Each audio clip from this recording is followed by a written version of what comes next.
Hello everyone, welcome to the channel. My name is Kaveri Shukla and in this video हम लोग discuss करेंगे previous year question of 2025 जो दिसंबर जनवरी cycle में जो paper हुआ था।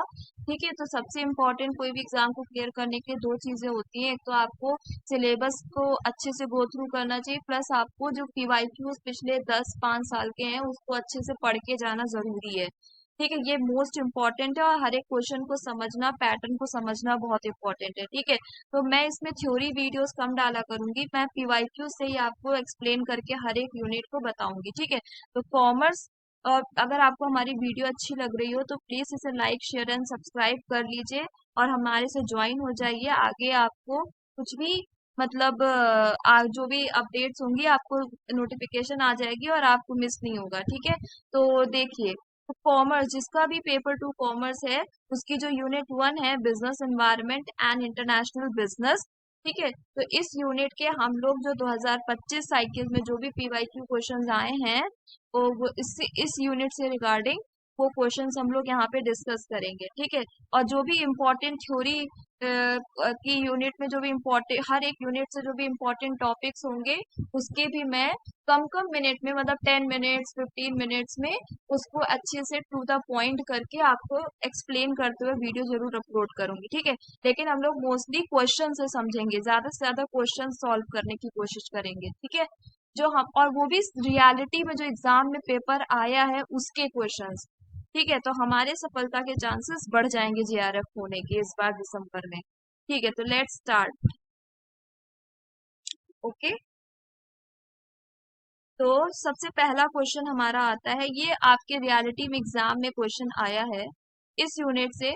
ठीक है, तो देखिए मैच द कॉलम वाले क्वेश्चंस आते हैं, मैच द कॉलम। और मैंने आपको सिलेबस में बताया भी था जब आपको सिलेबस डिस्कस करी, अगर आपने नहीं देखा है वो वीडियो तो सिलेबस डिस्कशन पहले देख के आइए कि उसमें आप पहली यूनिट में मैंने बताया था कि अनटैड, डब्ल्यूटीओ, नाफ्टा, एशियन, इन सब के आपको क्या याद होने चाहिए, ईयर्स याद होने चाहिए कि कब स्टैब्लिश्ड हुआ है। इसके रिगार्डिंग अगर आपको बहुत सारे क्वेश्चंस मिल जाएंगे। ठीक है, तो देखिए अनटैड, अनटैड क्या होता है हमारा, इसका फुल फॉर्म क्या है लिख लीजिएगा, United Nations conference on trade and development. और इसकी मैं पीडीएफ भी अपलोड कर दूंगी कमेंट सेक्शन में, इसको डाउनलोड कर लीजिएगा। ठीक है, तो United Nations conference on trade and development. ठीक है, तो क्या है United nation conference on trade and development, जो कि हमारा कब आया था यहाँ पे 1964 में आया था। तो ए से हमारा थर्ड मिल गया, तो ए से थर्ड अगर मिल गया तो देखिए सारे ऑप्शंस कट हो गए। इसको कहते हैं इलिमिनेशन मेथड। अगर आपको बहुत सारी चीजें हमें नहीं याद होती हैं, अगर आप इलिमिनेशन मेथड यूज करके भी आप इस एग्जाम में बहुत सारे क्वेश्चंस को सही कर सकते हो। ठीक है, अगर आपको डब्ल्यूटीओ, नाफ्टा, एशियन नहीं भी पता था तो भी, अगर आपको सिर्फ अनटैड पता था तो भी आपका आंसर क्वेश्चन सॉल्व हो गया। ठीक है, डब्ल्यूटीओ क्या है हमारा, लेकिन हम लोग आगे और भी देख लेते हैं कि वर्ल्ड ट्रेड ऑर्गेनाइजेशन जो है हमारा 1995 में आया था। नाफ्टा, नाफ्टा क्या है हमारा, फुल फॉर्म क्या है नाफ्टा का, north American free trade agreement, north American free trade agreement, जो कि हमारा 1994 में आया था। और एशियान हमारा क्या है, association of south east Asian nation. ठीक है, ये हमारा 1967 में आया था। तो ये हमारा ऑप्शन नंबर बी हो जाएगा करेक्ट। ठीक है, चलिए नेक्स्ट क्वेश्चन देख लेते हैं जल्दी से। नेक्स्ट क्वेश्चन हमारा है, हाँ देखिए बी, इसका आंसर बी निकल आया। नेक्स्ट क्वेश्चन है हमारा कि dash is the result of the Bretton Woods conference on nations held in 1994। तो इसका आंसर क्या है, आईएमएफ। आईएमएफ डब्ल्यूटीओ बहुत ही इंपॉर्टेंट टॉपिक है, इस पे मैं वीडियो बनाऊंगी जरूर। ठीक है, तो आईएमएफ इंटरनेशनल मॉनेटरी फंड। ठीक है, ये मैंने आपको सिलेबस में भी दिया गया है और देखिए इससे एक क्वेश्चन आ भी रखा है। ठीक है, तो इसको भी आप देख लीजिए, लर्न कर लीजिएगा। देखिए इसका आंसर बी है। फिर क्वेश्चन नंबर 3 अगर देखेंगे तो क्या दिया गया है कि which of the following is not, not पे बहुत ध्यान दीजिएगा, अक्सर नॉट की वजह से बच्चों के मार्क्स कट होते हैं। तो not a monetary measures for correcting disequilibrium in the balance of payment. इसका आंसर क्या हो जाएगा, एबोलिशन ऑफ एक्सपोर्ट ड्यूटीज। ठीक है, क्या बताया गया कि मॉनेटरी मेजर नहीं है, तो ये जो मॉनेटरी कॉन्ट्रैक्शन, डिवैल्यूशन, एक्सचेंज कंट्रोल, ये सब मॉनेटरी मेजर है। ये क्या है, ये फिस्कल, ये ऑब्जोल्यूशन ऑफ एक्सपोर्ट ड्यूटीज हमारा जो है मॉनेटरी मेजर नहीं है। ठीक है, तो ये हमारा जो नहीं है वो हमारा आंसर हो गया।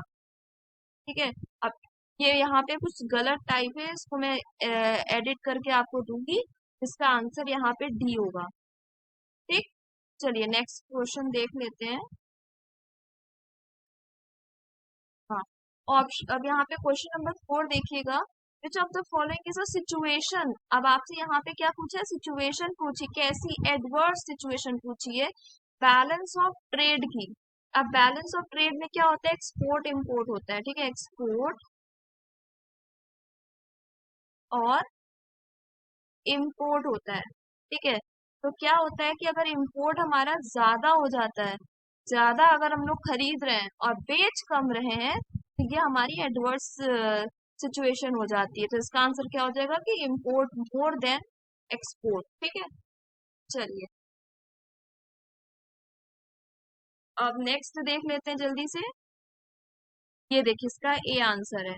ठीक है, अब यहाँ पे कुछ अरेंज करने को भी दिया होगा, अरेंज करना हमें यहाँ पे। ठीक है, तो आपको मैं कह रही थी अरेंज करने के लिए सिक्वेंशियल बेस्ड क्वेश्चंस, ये सब क्वेश्चंस ही पैटर्न है। इसका पैटर्न समझिए कि ऐसे क्वेश्चंस इस तरीके से कैसे कैसे फ्रेम करके क्वेश्चंस पूछे जा रहे हैं। ठीक है, तो इसका आंसर यहाँ पे क्या हो जाएगा, ए। सबसे पहले तो हमारा आया फ्री ट्रेड एरिया, फिर हमारा आया कस्टम यूनियन, फिर हमारा आया कॉमन मार्केट, फिर वी हैव इकोनॉमिक यूनियन, फिर वी हैव पॉलिटिकल यूनियन। ठीक है, ये आप इसको लर्न कर लीजिएगा, इंपॉर्टेंट टॉपिक है। क्या पूछा गया, levels of economic integration increasing order में। चलिए नेक्स्ट क्वेश्चन देख लेते हैं। ठीक है, इसका ए ऑप्शन है। चलिए इसका अब ये देखिए, ये फिर से मैचिंग मैचिंग क्वेश्चंस बहुत आते हैं। अब इकोनॉमिक्स और उनके कॉन्ट्रीब्यूशंस के बारे में पूछा गया है। अब ये थ्योरीज हैं, तो मैं कह रही थी कि आपको मैंने जाके डिस्कशन वीडियो देख लीजिएगा, उसमें यूनिट फर्स्ट में आपको थ्योरीज भी दिया गया है। तो मैंने कहा था कि आपको कम से कम मतलब कि इकोनॉमिक्स और कंट्रीब्यूशन उन्होंने क्या दिया है, इन सब के बारे में भी पढ़ना इंपॉर्टेंट है। ठीक है, तो देखिए एडम स्मिथ ने क्या दिया है, ये 1776 में, ये तो फादर ऑफ इकोनॉमिक्स भी कहे जाते हैं। ठीक है, इन्होंने द वेल्थ ऑफ नेशन, एक का थर्ड कहाँ आ रहा है, सी और डी में आ रहा है। तो ये दो ऑप्शन एलिमिनेट हो गए, फटाक से इनको कट करें। अब देखा जाए ए थर्ड, अब यहाँ पे डी और फोर्थ, तो मतलब बासले लियोनटिफ तो हमारे इनपुट आउटपुट इकोनॉमिक्स का हो ही गया। अब हमें ये पता होना चाहिए कि ए मार्शल और जे आर हिक्स ने क्या दिया है। तो ए मार्शल ने क्या दिया है, प्रिंसिपल ऑफ इकोनॉमिक्स। ठीक है, तो बी का फर्स्ट ऑप्शन नंबर सी इसका आंसर हो जाएगा कि, और जे आर हिक्स ने क्या दिया है, वैल्यू ऑफ कैपिटल। ठीक है, चलिए नेक्स्ट क्वेश्चन देख लेते हैं। तो एलिमिनेशन मेथड से बहुत इजीली क्वेश्चंस हो जाते हैं। ठीक है, सी ऑप्शन इसका आंसर हो गया। अब देखिए, अब यहाँ पे मैं इसकी बात कर रही थी, थ्योरी मैंने वहां बताया। ठीक है, तो थ्योरीज आपको पता होनी चाहिए कि इसको किसने क्या थ्योरी दी है। ठीक है, इतना तो आपको पता ही होना चाहिए, इस पे क्वेश्चन कहीं ना कहीं आपको मिल ही जाएगा। तो थ्योरी, अब यहाँ पे देखिए, अब इसमें एलिमिनेशन मेथड यूज करते हैं, थ्योरी ऑफ फैक्टर इंड्यूमेंट। ठीक है, तो जो हमें हिक्सर एलन ने, वो सॉरी हिक्सर ऑलन ने दिया है। ठीक है, तो हिक्सर ऑलन कहाँ पर है, सी का फर्स्ट कहाँ पर है, यहाँ पर है, यहाँ पर है। तो ये ऑप्शंस को कट कर दें, हटा दें, कब हो गए हमारे ऑप्शंस। अब ए ऑप्शन हो सकता है, या तो हमारा आंसर सी ऑप्शन हो सकता है। तो ए का अगर theory of comparative cost advantage, इसको किसने दिया है, डेविड रिकार्डो ने दिया है। लो मिल गया हमें, दो दो चीजें पता थी, हमारे को आंसर मिल गया। ठीक है, अगर हमको ये नहीं पता था कि थ्योरी ऑफ अपॉर्चुनिटी कॉस्ट किसने दिया है या थ्योरी ऑफ एब्सोल्यूट एडवांटेज किसने दिया है, तो भी हम आंसर तक पहुंच गए। इसे कहते हैं एलिमिनेशन मेथड का बेस्ट यूज। ठीक है, तो थ्योरी ऑफ अपॉर्चुनिटी कॉस्ट फिर भी देख लेते हैं, अब लर्न कर लीजिएगा। हार्बलर ने दिया है, और थ्योरी ऑफ एब्सोल्यूट एडवांटेज हमें एडम स्मिथ ने दिया है। ओके, चलिए नेक्स्ट को, लास्ट एक क्वेश्चन और रह गया है, बस इतने क्वेश्चन आए थे, तो आप इसे देख लीजिएगा। ठीक है, तो इस नेक्स्ट क्वेश्चन, ये जो नेक्स्ट एंड लास्ट क्वेश्चन क्या है, जो of the following are the features of FEMA. ठीक है, इसको रिप्लेस मतलब किसको रिप्लेस करके ये पेमा आया, ये 1999 में आया है, किसको रिप्लेस करके आया है, पेरा को। जो पेरा आया था वो 1973 में आया था, कम इनटू फोर्स इन 1974। ठीक है, तो ये पेमा आया। अब इसमें क्या पूछा गया है, पेमा के फीचर्स पूछे गए हैं। तो एक एक करके देखते हैं, इस तरीके से भी आपको क्वेश्चन आएंगे, आपको सेलेक्ट करना होगा। ये पैटर्न है यूजीसी नेट के एग्जाम पूछने का। ठीक है। तो central government can regulate payment to and from a person situated outside the country. फिर holding of immovable property outside India is restricted. फिर RBI can restrict transactions from the capital account even it is done by an authorized person. All foreign financial transactions are to be done through an authorized FEMA person. FEMA applies to Indian citizens living abroad. ठीक है, तो अब इसमें क्या होगा, अब आप select करिएगा क्या क्या फीचर्स हैं। एक तो ए फीचर है, एक सी फीचर है और एक डी फीचर है। ठीक है, यह हमारा आंसर हो जाएगा। तो आंसर चेक करते हैं। तो देखिए ए सी डी हमारा डी ऑप्शन हो गया। ठीक है, ए सी एंड डी हमारा डी ऑप्शन हो गया। Okay, thank you, that's it for